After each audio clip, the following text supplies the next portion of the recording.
Hi, hello and welcome to my channel. இப்போ India Australia கொண்டாட border Gavaskar trophy third match முடிஞ்சு கொஞ்ச நாளைக்கு முன்னாடி முடிஞ்சிருச்சு. இது சீரீஸ் வந்து பயங்கர பாய்ஸ்டாக இருக்குது. 1-1 அப்படிங்கிற மாதிரி இருக்குது. இப்போது ரொம்ப ஃபேமஸான பாக்ஸிங் டே டெஸ்ட்டுக்குள்ளே நுழைய போனால் 26 டிசம்பர்லேருந்து மெல்பர்னில் நடக்குது. ஃபஸ்ட்டு இந்த பாக்ஸிங் டே டெஸ்ட்டு எப்படி இருந்துச்சு அப்படின்னா, ஏன் பாக்ஸிங் டே டெஸ்ட்டு அப்படின்னா, மேபி ஃபாரினர்ஸ் எல்லாருக்கும் அது தெரிஞ்சிருக்கும். ஃபாரினில் இருக்கிறவங்க அங்கே செட்டில் ஆகிருக்கிறவங்களுக்குலாம் தெரிஞ்சிருக்கும்.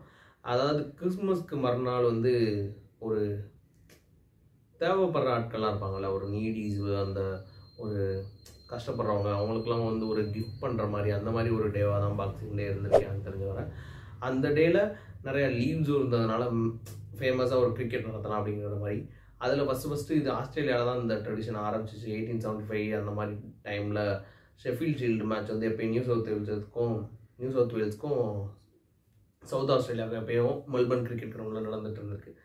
அதுக்கப்புறம் அப்படியே அந்த ட்ரெடிஷன் ஃபாலோ ஆகி இடையில நிறையா கேப்ஸ் இருந்தாலும் 1978 வெஸ்ட் இண்டீஸ்க்கும் ஆஸ்திரேலியாவுக்கு ஃபஸ்ட் நடக்குது இன்டர்நேஷ்னல் டெஸ்ட் கிரிக்கெட்டு. அதுலேருந்து அப்படியே மெல்பர்னில் வந்து அந்த பாக்ஸிங் டே டெஸ்ட்டு தொடர்ந்து நடந்துட்டுருக்கு. இதுதான் பாக்ஸிங் டே டெஸ்ட்டோட ஒரு சின்ன ஹிஸ்ட்ரி. ஓகே, இந்த மேட்சுக்குள்ளே எப்படி இப்போ இந்தியா போகிறாங்க, எப்படி இப்போ ஆஸ்திரேலியா போகிறாங்க அப்படின்னு பார்த்தா, இந்தியா வந்து ஒரு ரொம்ப பயங்கரமான ஒரு ப்ரெஷர் சுச்சுவேஷனில் தான் போகிறாங்க. ஈவன்தோ அவங்க வந்து 1-1 இருந்தாலுமே அவங்க தேர்ட் மேட்சுமே தப்பிச்சிட்டாங்க. மழைனால தப்பிச்சாங்க. இல்லைனா இந்த சீரீஸ் கண்டிப்பாக 1-2 இருந்திருக்கும். இல்லை செகண்ட் மேட்ச்சு கண்டிப்பாக செகண்ட் மேட்ச்லாம் 100% வந்து ஆஸ்திரேலியா மிரட்டிட்டாங்க. தேர்ட் மேட்சும் கொஞ்சம் தடுமாறுறாங்க ஆஸ்திரேலியாவுமே. ஒரு 445 அடிச்சிருந்தாலுமே அவங்க வந்து ஃபாலோ ஆன் கண்டிப்பாக அவங்க நிப்பாட்டி இருந்திருக்கலாம். அந்த மாதிரி விஷயங்கள்லாம் ஆஸ்திரேலியா கொஞ்சம் தடுமாறினால தான் வின் அவங்க கையோடு போயிடுச்சுன்னு நினைக்கிறேன். இதெல்லாம் வச்சு பார்க்குறப்போ இப்போது இந்தியாவுக்கு எப்படி ப்ரெஷர் அப்படின்னு பார்த்தீங்கன்னா, ஏன்னா இந்தியாவுக்கு ஒரே ஒரு பெரிய ப்ரெஷர் வந்து ஃபஸ்ட்டு ஃபால் இந்த நம்ம 10 வருஷம் நம்ம கிட்டே இருக்கிற பார்டர் கவாஸ்கரை தக்க வைக்கணும். செகண்ட் ப்ரெஷர் வந்து நம்ம டெஸ்ட் சாம்பியன்ஷிப்புக்கு போகணும் ஃபைனலுக்கு. இந்த 2 பெரிய ப்ரெஷர் இருக்குது. இதில் இப்போது அடுத்த 2 மேட்சுமே இந்தியாவுக்கு கண்டிப்பாக ஒரு must win match. Boxing Day டெஸ்ட்டில் இந்தியா எப்படி பெர்ஃபார்ம் பண்ணுவாங்க in front of a large Indian crowd and equally Australian crowd. ஏன்னா கிட்டத்தட்ட மெல்பர்ன் சிட்னிலாம் இந்தியன் க்ரௌடு கொஞ்சம் ரொம்பவே அதிகமாக இருக்கும். அதனால் இந்தியாவுக்கு ஒரு பெரிய பூஸ்டாக கூட இருக்கலாம் அந்த மேட்ச்சு. பட் இந்தியாவோட பேட்டிங் ஆடுறவோட ஒரு கஷ்ட காலங்கள், அப்புறம் பவுலிங்கில் ஓகே, எனக்கு தெரிஞ்சு பவுலிங்லாம் ஓகே தான், ரொம்ப குறை சொல்கிற அளவுக்குலாம் பவுலிங் இல்லை. ஸோ இதெல்லாம் வச்சு பார்க்குறப்போ இந்தியா வந்து புஷ் பண்ணணும், பேட்டிங்கில் புஷ் பண்ணணும். ஒரு 350 அடிக்கணும் ஒரு இன்னிங்ஸில். அப்படி அடித்தா தான் வந்து இந்தியாவுக்கு ஒரு பெரிய சான்ஸ் இருக்குன்னு நான் நினைக்கிறேன்.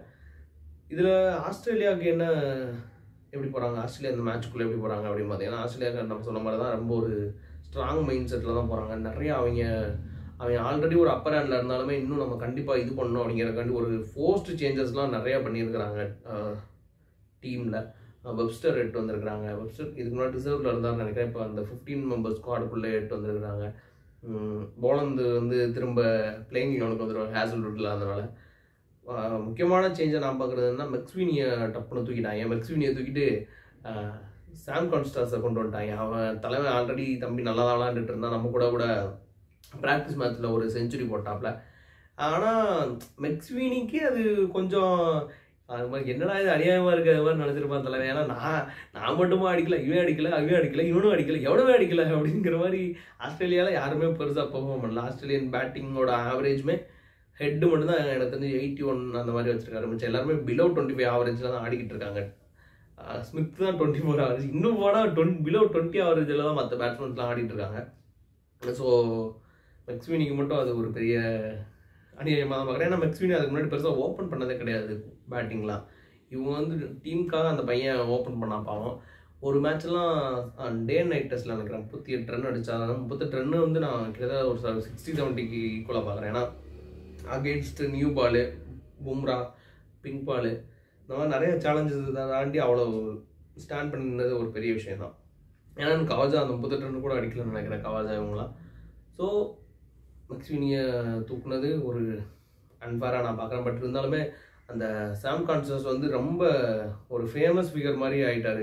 அவன் பையன் ரன்னு பிபிஎல் போனால் ரன் அடிக்கிறான், ப்ராக்டிஸ் மேட்ச் போனால் ரன் அடிக்கிறான், எங்கே போனாலும் ரன் அடித்து தள்ளுறான். அதனால் ஜார்ஜ் பெய்லி கூட சொல்லிட்டு இருந்தார், நாங்கள் வந்து இன்னும் கொஞ்சம் ஃபியூ பஞ்சஸ் த்ரோ பண்ணணும்னு நினைக்கிறோம்.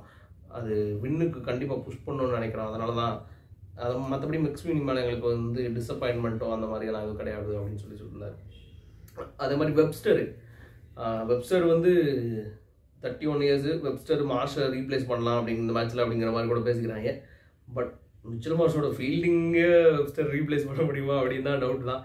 அந்த தலைமை ஒரு கேட்ச் பிடிச்சான் கில்லுக்கு தேர்ட் டெஸ்ட்டில், அதெல்லாம் கேட்சே கிடையாது. இவன் வந்து ஆள்லாம் அந்த கட்டாக்க குட்டி மாதிரி இருக்கான், இங்கேருந்து இப்போ பாயினான் அப்படியே தலைவன். அதெல்லாம் ஒரு பெரிய ஆஃப் சான்ஸ் தான், 20% 30 சான்ஸ் தான் அது. அதை தலைவன் 100% மாற்றி அந்த கேட்சில் ஆடுதான். அதெல்லாம் வெப்ஸ்டர் பண்ண முடியுமா தெரில. மெயினாக எதுக்காகனா இப்போ மிச்சல் மார்ஷால் ஃபுல்லாக ஒரு பவுலிங் கோட்டான்னு இல்லை, அந்த லாங் ஸ்பெல் போட முடியலை அவரோட ஒரு ஃபிட்னஸ் காரணம். அதுக்காக வெப்ஸ்டரை கொண்டுடலாம் அப்படின்னு ஒரு டாக்ஸ் போயிட்டுருக்கு. பட் வெப்ஸ்டர் வந்து அவரும் ஒரு ஃபேமஸான லோக்கல் பிளேயர் போல். ஷெஃபீல்ட் ஷீல்ட்லாம் லாஸ்ட் இயர் அவர் தான் பிளேயர் ஆஃப் த டோர்னமெண்ட் அந்த மாதிரிலாம் வாங்கியிருக்காரு. ஸோ வெப்ஸ்டர் ஆல்சோ அவர் யங்ஸ்டர்னு சொல்ல மாட்டேன், 31 years of age. Very exciting player to watch, அதுதான் நான் சொல்லுவேன். நல்ல ஹைட்டு, அந்த ஹைட்டை யூஸ் பண்ணி மீடியம் பேஸில் போடுறப்போ அவருக்கு நல்ல லைனர் லென்த் பவுன்சர்ஸ்லாம் கிடைக்கும்.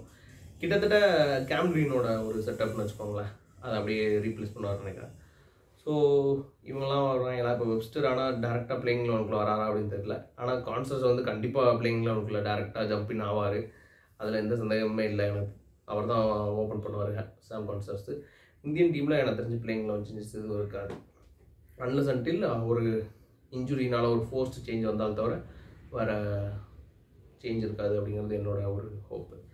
ஓகே, வேறு என்னென்ன இந்த மேட்ச்சில் என்னென்ன பில்டப்ஸு அப்படின்னு பார்த்தீங்கன்னா, பெரிய பில்டப் கொடுக்குறது வந்து எப்போயும் இந்த கம்மின்ஸ் தான். நான் ஒரு வீடியோ பார்த்தேன், அது உண்மையான வீடியோன்னு தான் நான் நினைக்கிறேன். அது ஆனால் எப்படின்னா, இந்தியா வந்து இங்கே வந்து நான் வின் பண்ணலாம்னு நினைக்கிறாங்க, நாங்கள் அதெல்லாம் வந்து அவ்வளோ ஈஸி கிடையாது அப்படி இப்படின்னு ரொம்ப ஓவராக பேசிகிட்டு இருந்தான் தலைவன். நிறையா பேர் கம்மின்ஸுக்கு வந்து கம்மின்ஸ் ஆல்ஃபா மேல்ரா அப்படின்னு அந்த மாதிரி பேசி தான் அவனை வந்து உசுபத்தி விட்டாங்க. இவன் சும்மா போகிற இடத்துலலாம் வந்து ரொம்ப திமிர்த்தனமாக ஸ்டேட்மெண்ட் சொல்கிறது அந்த மாதிரிலாம் பண்ணிட்டுருக்கான். இங்கே பும்ரா பற்றி டிஸ்கிரைப் பும்ரா இன்னொன்று வேர்டுனா பவுலர், டிஸ்கிரைப் விராட் கோலி இன்னொன்று வேர்ட் பேட்டர். ஏடா இதெல்லாம் எங்களுக்கு தெரியாதாடா, அது எங்கடா உன்ட்ட கேட்குறாங்க. அவங்கள பற்றி ஏதாவது ஒரு கேரக்டரிஸ்டிக்ஸை சொல்கிறான்னா பேட்டர் பவுலர்ன்ட்டு இவன் தான் ஏதோ பெரிய மாதிரி நினச்சிட்டு இதில் நிறைய பேர் இந்தியாவிலேயே வந்து கம்மின்ஸ்க்கு ஃபயர் வர்றவங்க இருக்கிறாங்க. அது அவங்களோட விருப்பம். பட் இருந்தாலும் அது தெரில, ஏன்னா இப்போ சொல்லுவாங்க கம்மின்ஸ் வந்து நிறையா நல்லதெல்லாம் பண்ணுறாங்க. கோலி கூட நிறையா தலைவன் வந்து அந்த சாண்டா கிளாஸ் வருஷம் போட்டே போனான், அவ்வளோ எஃபர்ட் போட்டுலாம் வந்து ஆர்ஃபனேஜ்லாம் போயிருக்கான். ஸோ இதெல்லாம் வந்து நம்ம இது பண்ணக்கூடாது. இன் கிரிக்கெட் ஃபீல்டில் அவன் எப்படி நடந்துக்கிறான், ஒரு ஜென்டில்மேனாக நடந்துக்கிறானா இல்லை அரகண்டாக நடந்துக்கிறானா அப்படிங்கிறத பொறுத்து தான் இருக்குது. அவன் ரொம்ப அரகண்ட் தான், என்னை கேட்டால் கம்மின்ஸ் ரொம்ப அரகண்ட் தான். கேப்டன்சிக்கு வந்ததுக்கப்புறம் இன்னும் அவனோட அரகன்ஸ் வந்து ரொம்ப ட்ரிப்பிள் மடங்கு அந்த மாதிரி ஆயிடுச்சு. So I am not a big fan of Cummins in terms of character, அவ்வளோதான். அது வந்து எனக்கு எப்பயுமே. அதனால் இப்போ அவங்க எப்படி போகிறாங்க இந்த மேட்சுக்குள்ளே, இப்போ அந்த கம்மின்ஸ் சொன்னது வந்து நிறைவேற்றிடுவான், அவனை நிறைவேற்றக்கூடாது. அவனை அந்த ஒரு ஏதாவது சீரியல் ரீல் வருமே, விடக்கூடாது ஒன்னால முடியும் யோசி. அது மாதிரி எல்லா பேட்ஸ்மேனும் கண்டிப்பாக ஸ்டெப் இன் பண்ணி வரணும். நிறையா டேஸ் இடையில இருந்திருக்கு, இதில் ப்ராக்டிஸ்லாம் பண்ணியிருப்பாங்களா இல்லை என்னன்னு தெரில. அந்த ப்ராக்டிஸ் பிச்சு கூட வேறு மாதிரி கொடுத்தாங்க அப்படின்னு ஒரு கான்ட்ரவர்சி கூட போயிட்டுருக்கு. ஸோ பார்க்கலாம், அதெல்லாம் கண்டிப்பாக இந்தியா வந்து ஒரு 350 அடிக்கணும், 350 360 இன்னிங்ஸில் அடித்தா தான் வின் பண்ண முடியும். ஏன்னா ஹேசல்வுட்டோட மோசமான ஒரு ஸ்காட் பவுலர் அவன் வேறு வர்றான் தலைவன். ஸோ கண்டிப்பாக மிகப்பெரிய சேலஞ்செல்லாம் காத்துக்கிட்டு இருக்கு இந்தியாவுக்கு. இந்தியா பேட்டிங் மட்டும் கிளிக் ஆகிடுச்சுன்னா கண்டிப்பாக இந்தியா வேறு லெவலில் இந்த மேட்ச் ஆடுவாங்க அப்படின்னு தான் என்னோட தாட்டு. கண்டிப்பாக யார் இந்த மேட்ச்சு எப்படின்னா ஜெய்ஸ்வால் கிட்ட இருந்து ஒரு இன்னிங்ஸ் வந்துருமோ மறுபடியும் அப்படின்னு சொல்லி எனக்கு ஒரு சின்ன அகத்துக்குள்ள ஒரு நம்பிக்கை. பார்ப்போம் அது எப்படி போகுது அப்படின்னு சொல்லி பார்க்கலாம். ஸோ கண்டிப்பாக இந்தியன் பேட்டிங் ஆர்டர் சரி பண்ணிட்டு அவங்க வந்து ஒரு பஞ்ச் கொடுத்தாங்கன்னா கண்டிப்பாக நம்ம சூப்பராக போகலாம். ஏன்னா இந்த மேட்ச் வின் பண்ணிட்டாலே நம்மக்கிட்ட பார்டர் கவாஸ்கர் ட்ராஃபி நம்மளை விட்டு போகாது, அதுவே ஒரு பெரிய போதும். டெஸ்ட் சாம்பியன்ஷிப் போகலாம் போயிட்டு போகுது, அது ரெண்டாவது பார்ப்போம். இங்கே பார்டர் கவாஸ்கர் நம்மளை விட்டு போகாதுல்ல. இப்போ இந்த மேட்ச் வின் பண்ணிட்டோம்னா 2-1 ஆயிரும். அடுத்த மேட்ச் அவன் வின் பண்ணால் கூட 2-2 தான், நம்மக்கிட்ட தான் கப்பு இருக்கும். அவன் அப்படியே கிளம்ப வேண்டியதான், அப்படியே பேசிக்கிட்டே ஏதாவது இந்த திரும்ப பேசிக்கிட்டே அப்படியே கம்மின்ஸ் அந்த பக்கமாக போக வேண்டியதான். பட் பார்ப்போம். கம்மின்ஸ் ஆனால் அவன் ஒரு கிரிக்கெட்டராக பார்த்தீங்கன்னா அவனோட எஃபர்ட் வந்து தலைவர் வந்து அவர் நிறையா எஃபர்ட் போடுறாரு, ரொம்ப புஷ் பண்ணுறாரு, 5 விக்கெட்ஸு அந்த மாதிரிலாம் நிறையா எடுக்கிறாரு.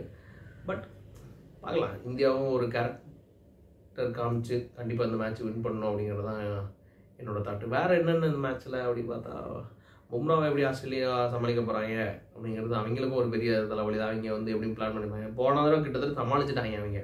445 அடித்ததுலேயே வந்து ஒரு நல்ல நல்ல ஸ்கோர் தான் 445. ஸோ பார்க்கலாம் இந்த உடம்பு அதே மாதிரி இது பண்ணுவாங்களா. ஏன்னா ஆகாஷ் தீவுக்கு நிறையா சூப்பராக போட்டாலுமே போன தடவை ஒரு நல்ல விக்கெட்ஸ் வரல. ஒரு ஸ்பெல்லாம் பயங்கரமாக போட்டான் தலைவன், ஆனால் வந்து விக்கெட் வரல. இந்த விட்ட அந்த விக்கெட்ஸ் தான் வந்து இனிஷியலாகவே ஆகாஷ் தீவுக்கு கிடச்சிச்சுன்னா அது ஒரு பெரிய பூஸ்டாக இருக்கும். இவங்கெல்லாம் அவங்க கோலி தலைவா நீங்கள் மட்டும் இந்த ஆஃப் ஸ்டம்பில் போகிற வாழை தொட்ட நீ கெட்ட அவ்வளோதான். அது மாதிரி கோலி அதை மனசில் வச்சுட்டு ஆடணும். இதெல்லாம் தான் எனக்கு தெரிஞ்சு இந்த மேட்ச்சில் ஒரு பில்டப்ஸு. வேறு 1-2 பேருக்குலாம் இன்ஜுரின்னு சொல்கிறான், ஏன் அடிபட்டுருச்சு நெட்ஸில் அடிபட்டுருச்சு அப்படி இப்படின்னு சொல்கிறாங்க. அது எந்த அளவுக்கு ஆத்தென்டிசிட்டின்னு தெரியலை. ஸோ அவ்வளோதான் நினைக்கிறேன். இந்த மேட்ச்சில் வேறு நிறையா ஒரு பில்டப்ஸ் இருக்குது. மேட்ச் வந்தால் தான் தெரியும், நடந்தால் தான் தெரியும். எல்லோரும் போய் பாருங்கள். கண்டிப்பாக இந்த மேட்ச் யார் வின் பண்ணுவாங்க அப்படின்னா எனக்கு தெரிஞ்சவரை இந்தியா ஒரு பயங்கரமான ஒரு கம்பேக் கொடுப்பாங்க அந்த மேட்ச்சில் அப்படின்னு சொல்லி தோணுது எனக்கு தெரிஞ்சு. So I will give 60 in favor of India. பார்க்கலாம் எப்படி போகுது மேட்ச்சு அப்படின்னு. நீங்களும் மேட்ச் பாருங்கள். உங்களுக்கு வேறு ஏதாவது ஒப்பீனியன்ஸ் இருந்தால் கமெண்ட்ஸில் சொல்லுங்கள். வீடியோ பிடிச்சிருந்தா லைக் பண்ணிட்டு ஷேர் பண்ணுங்கள். தேங்க்யூ.